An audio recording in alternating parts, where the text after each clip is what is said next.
Ne regrettez jamais d'être une bonne personne, même si on vous a fait du mal, même si on vous a trahi ou blessé. Ne laissez pas cette lumière en vous s'éteindre, mesdames et messieurs. Ne laissez personne changer votre manière d'être. Gardez toujours cette pureté et innocence qui fait la pureté de votre âme. Mesdames et messieurs, bonjour à vous tous et bienvenue à cette nouvelle session d'information sur National TV dont voici le sommaire. Éliminatoire CAN Côte d'Ivoire 2023, le Rwanda perd sur tapis vert après le recours du Bénin et on en parle dans ce journal. Classe sportive dans les collèges et lycées du Bénin, une initiative du ministère de Osvaldo Meki qui portera certainement ses fruits selon le constat fait à Porto Novo.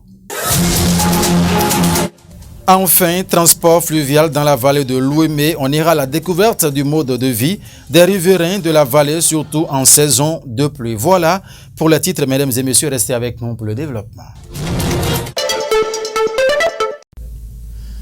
À nouveau, bienvenue à ce journal. La Confédération africaine du football a rendu son verdict dans l'affaire qui oppose le Bénin au Rwanda après la 4e journée, comme temps pour les éliminatoires de la Coupe d'Afrique des Nations 2023. Elle donne donc une victoire de 3-0 au Guépa du Bénin. Ainsi, le Rwanda paie donc le match sur tapis vert. On s'y intéresse ici avec ce récit de Noël Boton que nous vous invitons à suivre. CAN 2023, le Rwanda perd sur tapis vert après le recours du Bénin. Selon l'information lue sur le net, le Bénin a fini par avoir gain de cause. Alors que les Guépas avaient concédé un match nul 1-1 face au Rwanda lors de la 4e journée des éliminatoires de la CAN 2023, le staff technique béninois avait déposé un recours auprès de la CAF. Dans leur viseur, l'attaquant rwandais Mohi Kevin qui n'aurait pas dû prendre part à cette rencontre en raison d'un cumul de cartons jaunes. Ce dernier avait été averti lors des matchs contre le Sénégal et le Bénin à l'aller et était de fait automatiquement suspendu pour un match. Suspension qu'il aurait dû puger lors du match retour face au Bénin. Compte tenu des éléments à sa disposition, le jury disciplinaire de la CAF a décidé de donner gain de cause au Bénin et donc de déclarer le Rwanda perdant de ce match sur tapis vert 3-0, conformément à l'article 105 du Code disciplinaire de l'instance. Le Rwanda peut toutefois faire appel devant le jury d'appel de la CAF.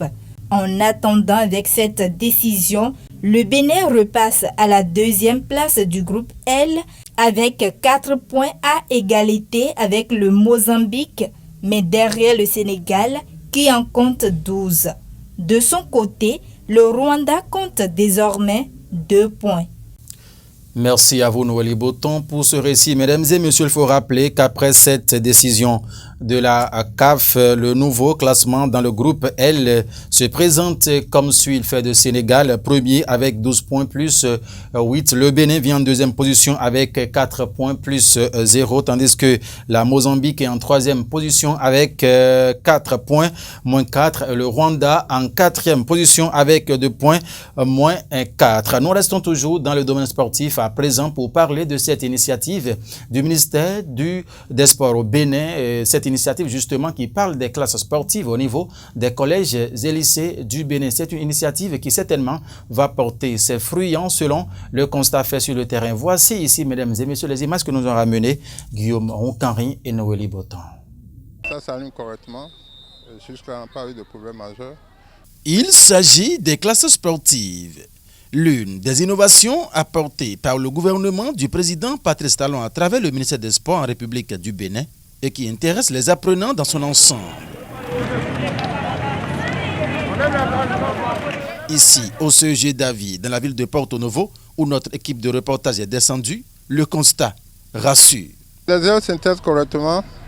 Bon, c'est que, ouais, le nombre, va croire que c'est ça, non. Par exemple, je prends les U15, je ne vais pas vous mentir, c'est près de 150 quelque chose. Les U17, ça fait 95, et avec les filles, je suis à 60. Ici, là, on pense qu'on aura des joueuses de qualité dedans. Ça marche, on a des valeurs dedans, on a des valeurs, des qualités incroyables dedans. Ce que le gouvernement est en train de faire, c'est vraiment louable. Et puis, on a un ministre qui suit, et c'est bon. Nous louons vraiment l'initiative du gouvernement et la jeunesse en avait besoin. Et l'initiative est bien arrivée. Chez nous, au CEG d'Avier, nous sommes en train de nous évertuer à faire du handball un vivier.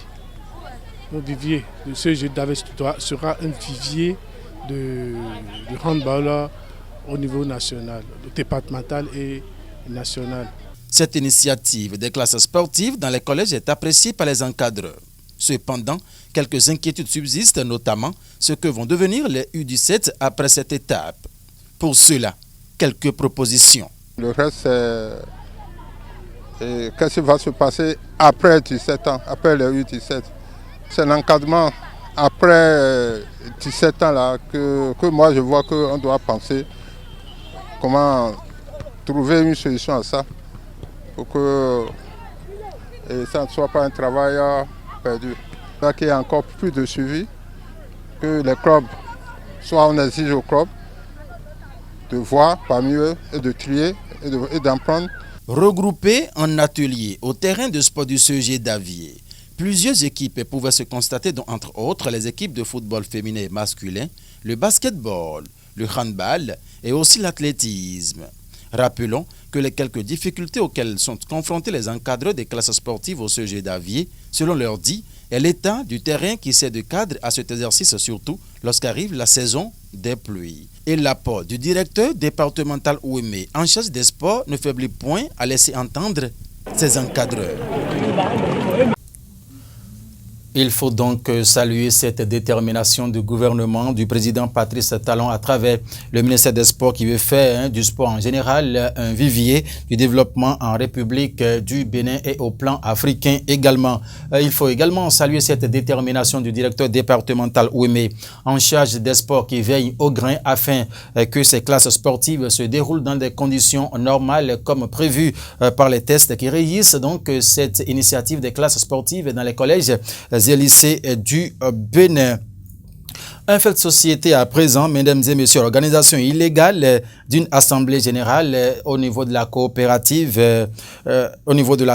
d'aménagement rural de Tofo, Laka, Dagbotagon, risque d'affrontement mortel, a titré le quotidien Le Potentiel dans sa livraison de ce mercredi 17 mai 2023. Mais de quoi s'agit-il concrètement, mesdames et messieurs? Suivez ici ce récit pour en savoir davantage.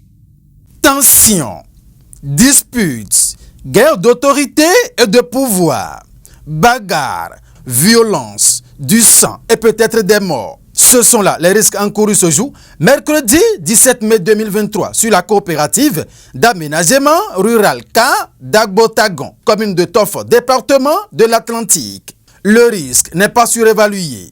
Il n'est pas non plus une vue de l'esprit. Il procède de faits palpables et des discours des acteurs concernés. Dans une convocation en date du 2 mai 2023, le président du conseil de surveillance de la CAR d'Agbotagon, Hospice Mounoussa, a convié les coopérateurs à une assemblée générale ordinaire élective. Initialement prévue pour le jeudi 18 mai, l'AG a finalement été reportée à ce jour. Selon les sources du journal Le Potentiel, les organisateurs de la dite Assemblée Générale ont, par le biais d'un gongonneur, tenu informé les coopérateurs de ce changement de date. A priori, la convocation d'une Assemblée Générale ordinaire dans la vie d'une association relève d'un fait normal. Mais pas à tous les coups.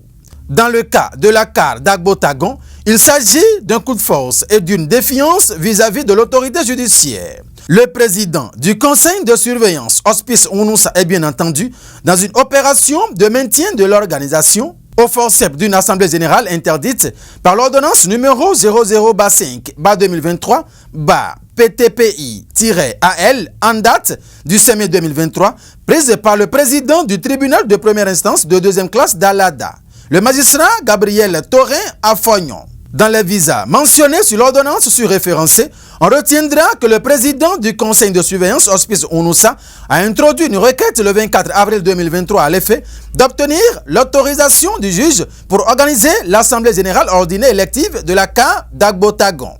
Le requérant motive ses intentions par l'expiration du mandat des membres du conseil d'administration élus depuis le 17 janvier 2020 pour un mandat de 3 ans. Par ailleurs, il s'arc-boute sur les dispositions de l'article 95 des statuts pour revendiquer une légitimité à prendre les rênes de la CA pour une période de mois à l'effet d'organiser une assemblée générale ordinaire élective. Le 18 avril 2023, un collectif de coopérateurs aurait saisi le président du conseil de surveillance aux fins de l'organisation d'une assemblée ordinaire élective de nouveau conseil d'administration. Mais le président du tribunal de première instance de deuxième classe d'Alada, Gabriel Torin Afognon, n'est pas tombé dans le panneau.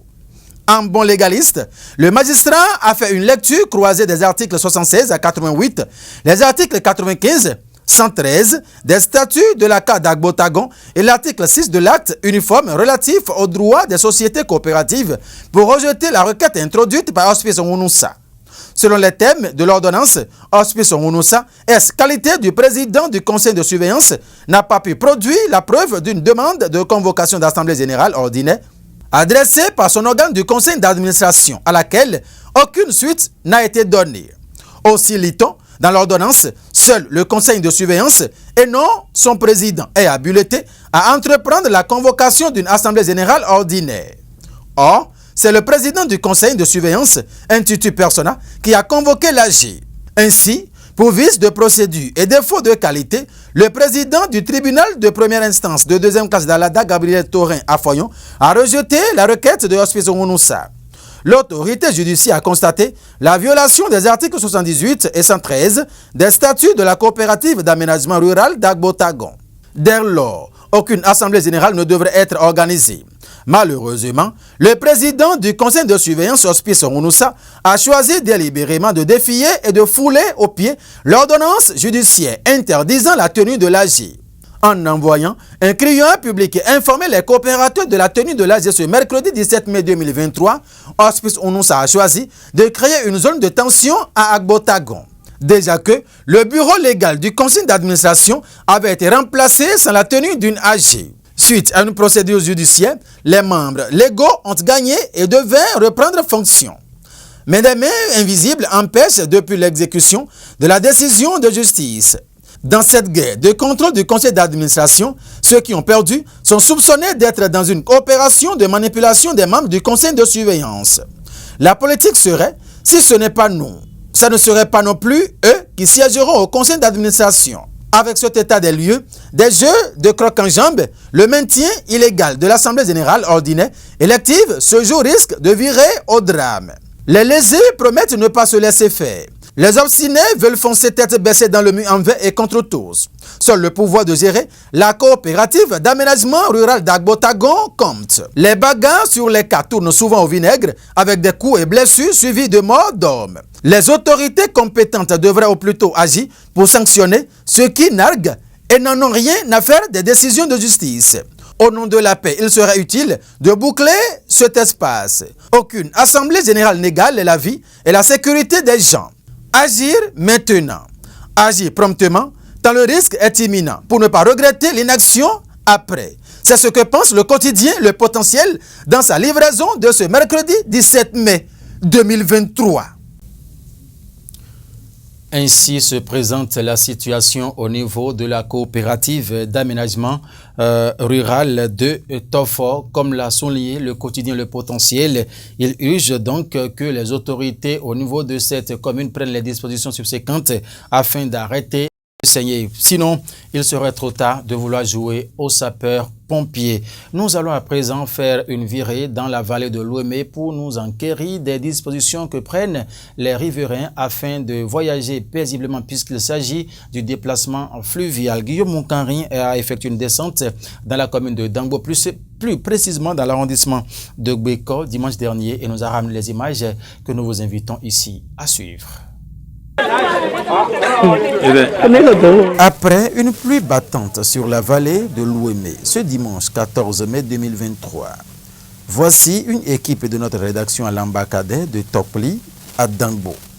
Ces cordes qui sont tombées n'ont émoussé en rien l'ardeur des riverains qui devraient joindre l'autre bout de la rive. À l'Ambakade, chacun se précipite. À l'Ambakade de Tokpli, dans la commune de Dangbo, une affluence à l'aller comme au retour des riverains. Dans le lot, il y en avait qui étaient à leur baptême de feu. C'est la première fois que je monte dans une barque. Le début, j'étais un peu paniqué, mais quand on est rentré dedans, j'ai su qu'il y avait de sécurité. Je n'avais même pas envie de descendre maintenant.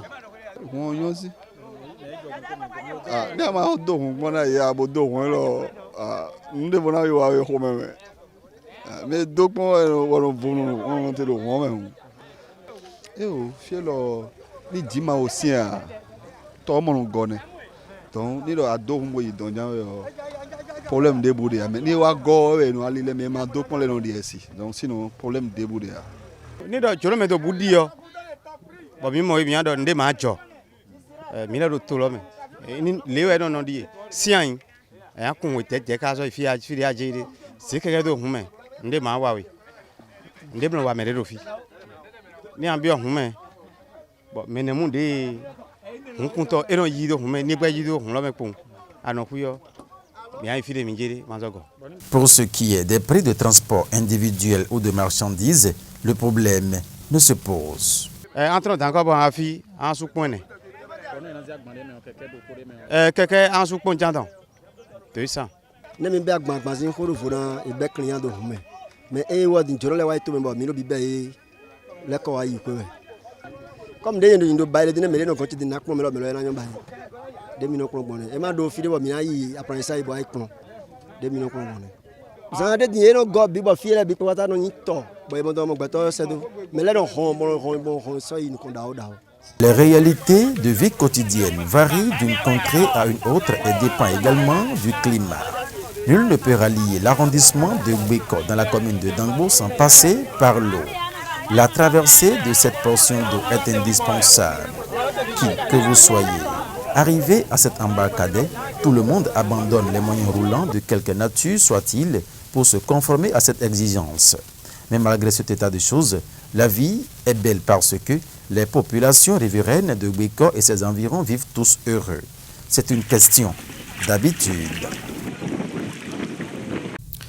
Mesdames et messieurs, voilà ce qui fait l'essentiel à retenir pour cette session d'information sur National TV pour le compte de cette nouvelle session d'information. Mais avant de prendre congé de vous, voici le rappel de l'essentiel en titre. Élimination pour le compte de la Coupe d'Afrique des Nations Côte d'Ivoire 2023. Le Rwanda perçu tapis vert après le recours du Bénin. Dans cette session d'information, nous en avons parlé. Classes sportives au niveau des collèges et lycées de la République du Bénin. Il s'agit de cette initiative qui portera ses fruits selon le constat fait sur le terrain, en croit les propos des acteurs du sport au niveau de ces collèges et lycées.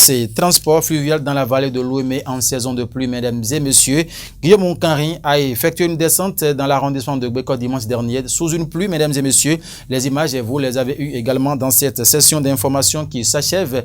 Ainsi, il est resté à la réalisation Guillaume Finayon Moukanri. La régie d'antenne est donc contrôlée par Paten, tandis que à l'édition, c'était donc Noélie Boton. Mesdames et messieurs, Merci infiniment de nous avoir suivis. Mais avant de prendre congé de vous, il faut rappeler tout simplement que vous ne devez donc jamais regretter, d'être la bonne personne, même si l'on vous a fait du mal, même si on vous blesse, même si on vous trahit. Ne laissez pas cette lumière en vous s'éteindre et ne laissez personne changer votre manière d'être. Gardez toute cette pureté, innocence qui fait la pureté de votre âme. Mesdames et messieurs, portez-vous bien. Au revoir.